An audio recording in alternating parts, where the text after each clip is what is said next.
Today, we're going to talk about the Tier 5 Royal Navy battleship HMS Repulse. It is a premium, or maybe more accurately, a freemium. You can, in fact, obtain this premium Tier 5 vessel for free during this update.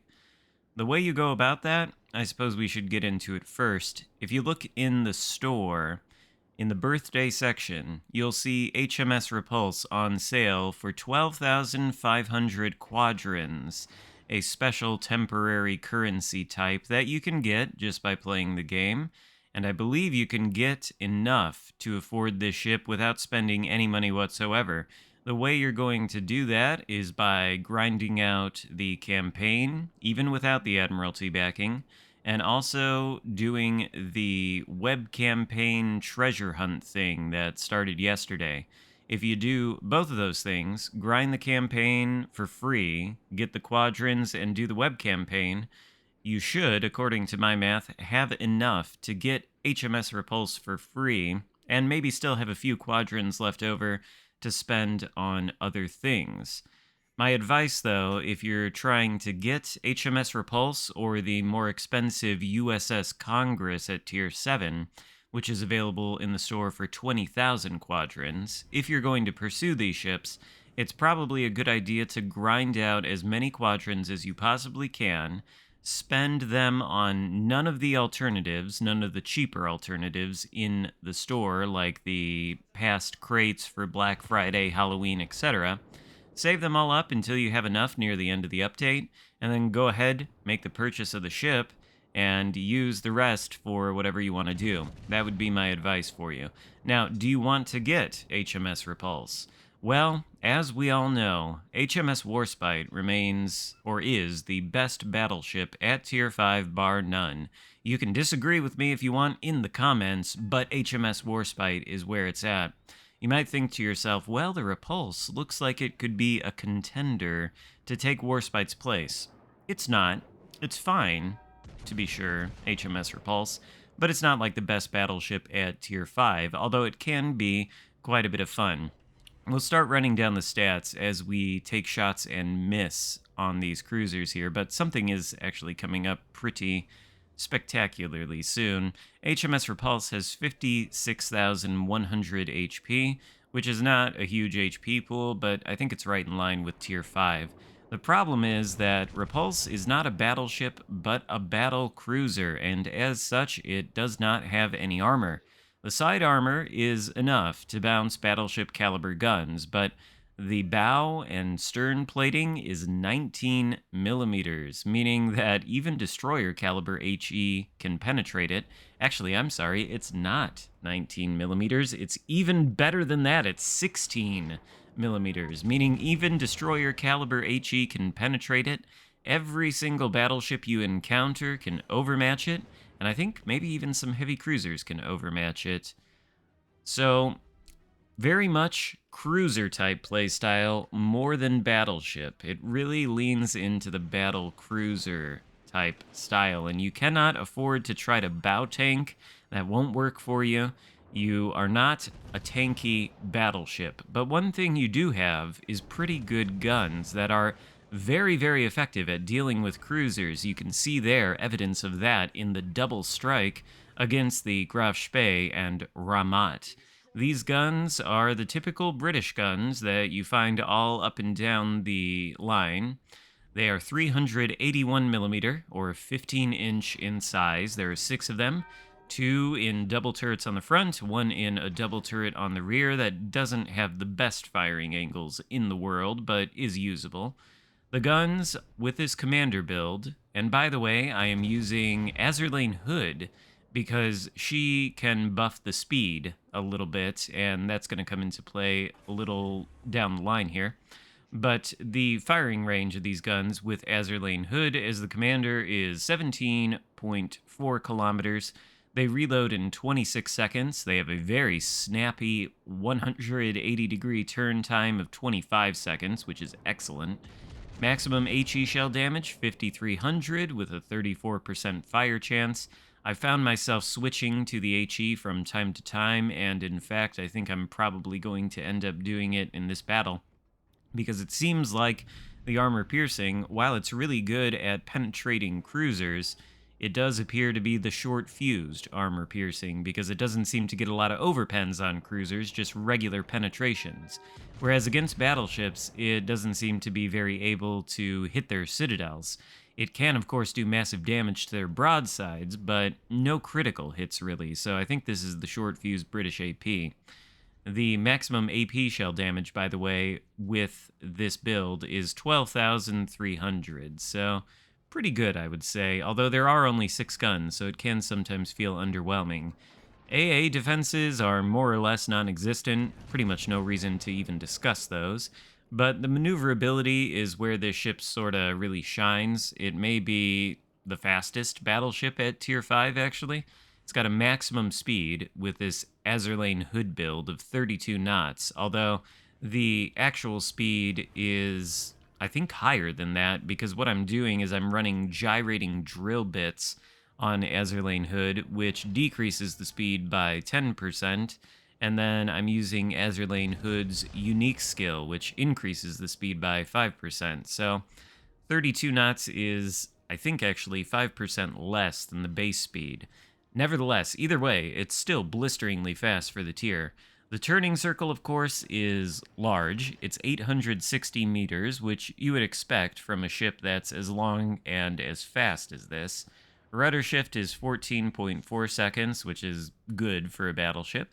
And the concealment is 12.9 kilometers if you use Kondo at rank 16 as one of the inspirations, which I am. So what we've got here is a fairly stealthy battle cruiser at the tier, with hard-hitting, short-fused British guns, and it's very fast, so it can position around the map quickly, and that, I think, is its primary strength. It doesn't have the armor to tank a bunch of shots. If you start getting focused, you will go down extremely quickly. This is not a battleship that you can use to push in, like maybe some of the other Tier 5 battleships. You could, for example, push in with the Tier 5 German battleship Bayern, and you probably would survive because that thing has ridiculous armor. This thing, for all intents and purposes, has no armor, and so it's better played more like a cruiser than a battleship. But if you can get behind that playstyle, you can embrace the lack of armor, and you can embrace the excellent speed, then you can zip around the map looking for broadsides on cruisers in particular, and of course you can deal a number to battleships. It's pretty good, especially if you can get it for free. Definitely not the best ship at Tier 5 though.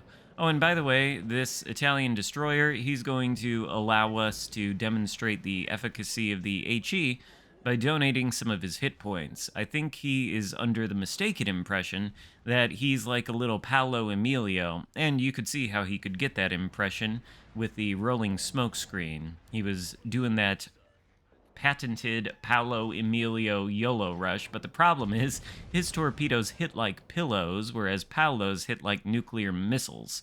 So we're still alive, and he's got no torpedoes left. Even if he did, we're going to make a turn here so that we can get behind his stern and he doesn't have any angles to launch the torpedoes at us. Would have been nice if we had taken him out in one salvo, but keep in mind, the HE maximum damage is 5,300, so it's not like super crazy British HE, but it is enough to take out the Aviary after several salvos. That leaves 3 ships left alive, and my team is in a situation where they're obviously going to lose. The enemy team has 3 capture circles to our 1. Oh, they just lost 1 ship. That's good, so that brings the points a little bit closer. But Tier 5 Mutsu is still floating, and there's a destroyer somewhere. All that destroyer really has to do is survive, and the enemy team wins. If he's smart, he will play safely, not be spotted, and not be shot at by any of us, and that should secure the victory for his team. A little bit of a spoiler alert there. You can see now we've switched to the HE against the Mutsu. The guns, by the way, on this ship are not always consistently accurate, it seems to me. I think this ship is advertised as a super accurate battleship. It apparently has 2.0 Sigma, which is lovely, but there are only 6 guns and the dispersion is sometimes questionable. And I also find that the AP simply is not good at penetrating battleship armor at longer range, which is kind of paradoxical because you don't want to get close to other battleships in this thing, yet within like 12 kilometers or so, like this Mutsu is, the AP is a lot more effective, and it is 15-inch guns, so pretty much every battleship at Tier 5 has 25 millimeter armor plating, at least on the bow and the stern, and pretty much everywhere else. 15-inch guns can overmatch that, including on the likes of the Mutsu. So there you see an example of the AP hitting extremely hard through the bow, I think, of that ship and overmatching it. We're up to nearly 100,000 damage done now. But we've mistakenly switched back to the HE. Mutsu was zigging and zagging, trying to dodge, and succeeding at dodging the torpedoes.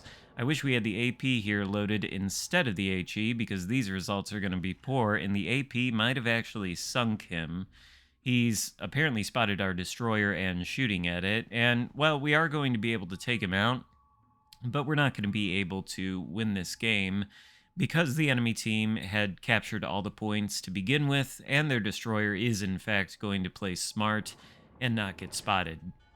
So we are going to end this game with 107,000 damage done and 4 kills. It was almost a Kraken too, if it weren't for that Super Chad destroyer that is going to do absolutely the right thing, recognize that he's got the win, play as safely as possible, and run away.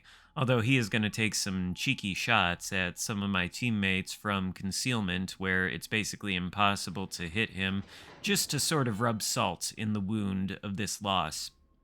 Slight chance maybe we could win, but we would need our teammates to be going to the Bravo cap like now. The score is 620 to 782, so they're a little bit more than 100 points ahead of us, and there's 3 minutes left to go, so if we were to get on that Bravo cap like immediately and flip it, there's a small chance we could win, but our destroyer is not really in a position to sail toward that cap. Looks like he was, well, he had his stern pointed at the Mutsu, and he had an escape route between those islands, which is good. He's got himself turned around, though, so he's heading for the cap, and the last remaining destroyer is a Pan-Asian one with deep water torpedoes, so honestly, that's kind of scary. But really no sense in talking through the mechanics of how this particular loss unfolds. You can see it happening right before you. Instead, I don't know. What are my thoughts to end with on the Repulse? I think it's fine. I don't think it's the best Tier 5 battleship out there. I think the likes of Warspite is still more or less unbeatable. Warspite is the best. West Virginia is also a great Tier 5 battleship. If you can get either of those, I would recommend doing that. But at the same time, this is essentially a Tier 5 freemium, and it's not bad. It offers a unique playstyle, and hopefully it's a harbinger of things to come, because it is in fact one of the British battle cruisers, and as you may or may not know, World of Warships PC got a battle cruiser line not too long ago for the British. The line culminates with the St. Vincent at Tier 10, which is a massively overpowered ship and extremely fun to play. So, hopefully, this is a sign that sooner rather than later, the battle cruiser line for the Royal Navy will be coming to World of Warships Legends. I can't confirm that, obviously, because I don't know. Wargaming doesn't give anybody really advanced notice of what they have in the pipeline. But I think the fact that we've got one of these battle cruisers in game now is probably a harbinger that more of them will be coming soon, and when they do, you can expect this sort of fast playstyle with hard-hitting, fairly accurate guns that have short-fused AP, and also a lack of armor, where the armor scheme is pretty much overmatchable by everything at the tier. These are very much somewhere in between cruisers and battleships, and I suspect a lot of people will find this ship in particular fun. If you like the battle cruiser playstyle, then this probably is the ship for you. If you like tankier battleships that can sustain themselves for a long time while being focused, this is absolutely not the ship for you. You're going to be miserable and you're going to sink a lot if you put yourself in the line of fire and in any way try to tank with this ship. This ship is not about tanking, it's about finding advantageous positions on the map where you can utilize the British AP, especially against cruisers. So, we end this game with a tragic loss, of course, but not a bad result, I think, for the Repulse. Hope you enjoyed the video. If so, give it a thumbs up, consider subscribing if you haven't already, and I'll see you next time. Goodbye.